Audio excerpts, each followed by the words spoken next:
Imagine a kid from the Brooklyn housing projects, absolutely broke, selling his blood just to pay for college, and then decades later, he's the guy who turned a little Seattle coffee chain into a multi-billion-dollar global empire.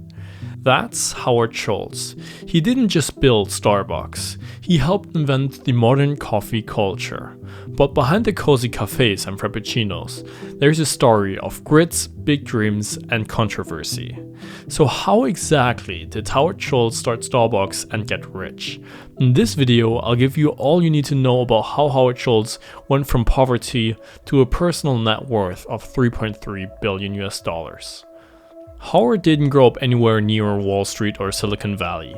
His father drove delivery trucks, and when he got injured, Howard's family had no cushion. Schultz had said multiple times in his interviews that seeing his father laid off from his job without healthcare left a scar. So he grows up in Brooklyn, goes to Northern Michigan University on an athletic scholarship, and ends up being the first in his family to graduate college. He didn't have a clear plan, no blueprint to becoming a billionaire. After graduation, he took a sales job at Xerox. Boring job, sure, but it gave him the confidence in selling and taught him to really listen to people, which he later called one of his secret weapons. Then came the twist of fate. He landed at a Swedish kitchenware company called Hammerplast, managing US operations. And one day at his firm, he noticed a small coffee bean shop in Seattle was buying way more drip brewing filters than almost anyone else. And that tiny store was Starbucks. And Schultz's curiosity pulled him in to check it out. Starbucks was originally founded in 1971 in Seattle by guys called Jerry Baldwin, Zev Siegel, and Gordon Boker.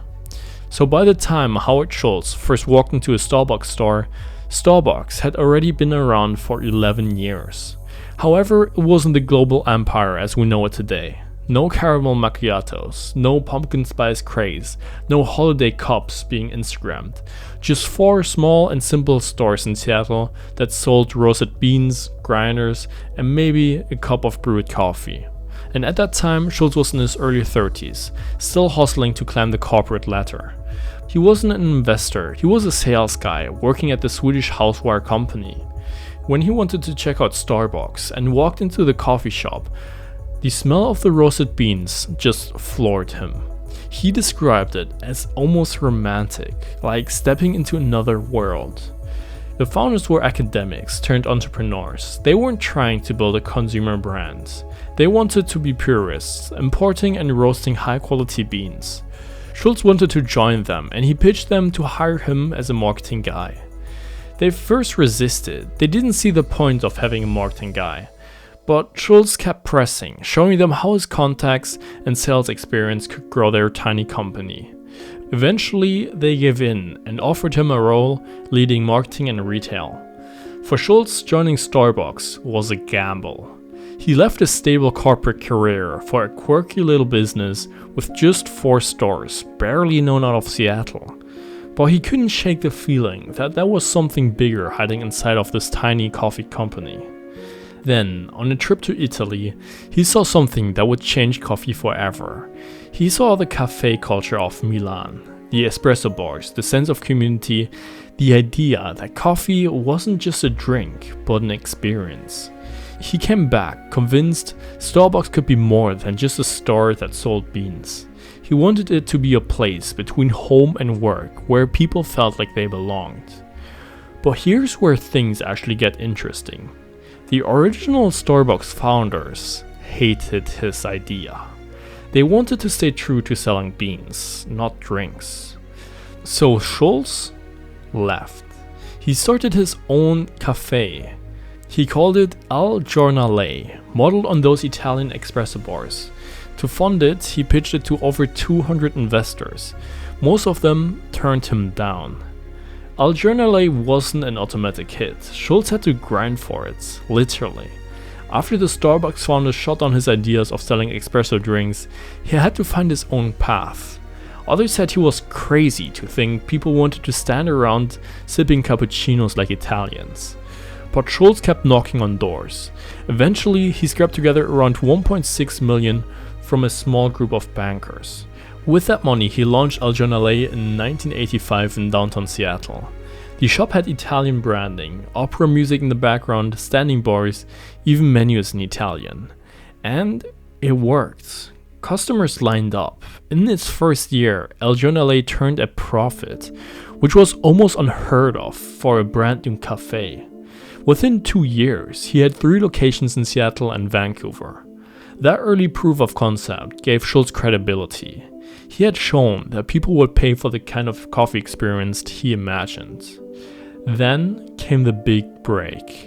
In 1987, the Starbucks founders decided to sell their new 6-store chain alongside with the roasting facility. Schultz jumped in. To raise the money, he leaned on El Giornale's investors and added new ones, piecing together around $3.8 million in funding. With that, he bought Starbucks. He merged El Giornale into the company, kept the Starbucks name as it had more brand recognition at the time, and finally, he was running a business that had the infrastructure to scale beyond just Seattle. That was the turning point. Starbucks went from a niche bean seller with 6 shops to a company with a vision of becoming a global brand, and Schultz was the one on the driving ship. Starbucks expanded at a pace few had ever seen before. Schultz refused to franchise. He wanted control, consistency, and culture to be maintained. That was risky because it slowed short-term cash growth, but in the long run, it protected the brand. In 1992, only 6 years after Schultz took over, Starbucks went public at a $271 million valuation. The number of stores grew from 165 to over 1,000. By the early 2000s, it was in the thousands. And Schultz's net worth started to climb right alongside the share price. What made Schultz stand out wasn't just expansion, it was how he positioned Starbucks as affordable luxury. In a time when $3 for a cup of coffee sounded outrageous, he reframed it. Starbucks wasn't about the coffee, it was about identity. People weren't just buying caffeine, they were buying an experience, a lifestyle, a sense of belonging. He also leaned towards employee benefits. Starbucks was one of the first big chains to give part-timers health insurance and stock options. Schultz would later brag about this in his speeches and interviews, pointing back to his father's struggles. That move built loyalty, but also shaped the company's reputation as progressive and caring. By the mid-2000s, Starbucks had exploded, but that growth had a downside. Stores popped up everywhere, even across the street from each other. The brand started losing its magic. In 2007, profits slipped, and the financial crisis made things worse. Schultz, who had stepped down as a CEO in 2000, returned in 2008 to turn things around. He made tough calls, closing hundreds of stores, retraining baristas, refocusing on quality, and re-emphasizing the coffee experience. It worked. By 2010, Starbucks was back on track, and Schultz's fortune grew even bigger as the stock price soared.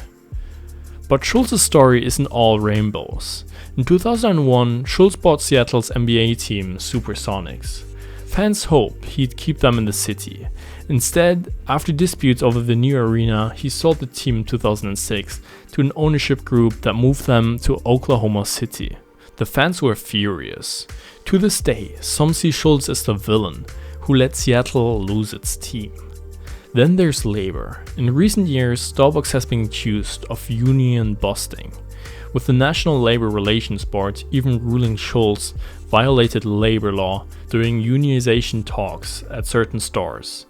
Schultz has denied wrongdoing, but the critics stuck, especially since he built his image on treating workers better.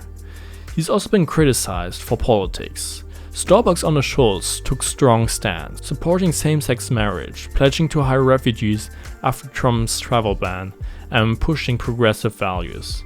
Some praised this, others boycotted. And when Schultz floated running for president as independent in 2019, the backlash was swift. Critics feared he'd split the votes, helping Trump win re-election. His campaign fizzled before it really started. So the public image of Howard Schultz is complicated. To some, he's the American dream. the kid from poverty who became a billionaire by reinventing coffee.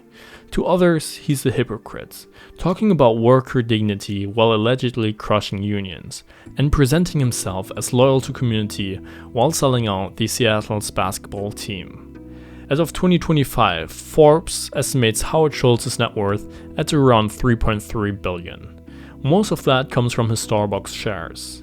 So how did Howard Schultz really get rich? It's not by inventing coffee. People had already been drinking that for centuries. His wealth came from vision and timing. He saw what others couldn't, that coffee could be more than a drink. He wrapped it in culture, consistency, and identity, and then scaled it across the world. But it also wasn't just genius. It was hustle. He pitched to hundreds of investors, took rejection after rejection, and still found a way forward. He made risky bets, like refusing to franchise that could have blown up in his face, but ended up protecting his brand. If you like this breakdown, make sure to subscribe. I've got plenty more stories about how big fortunes are really made.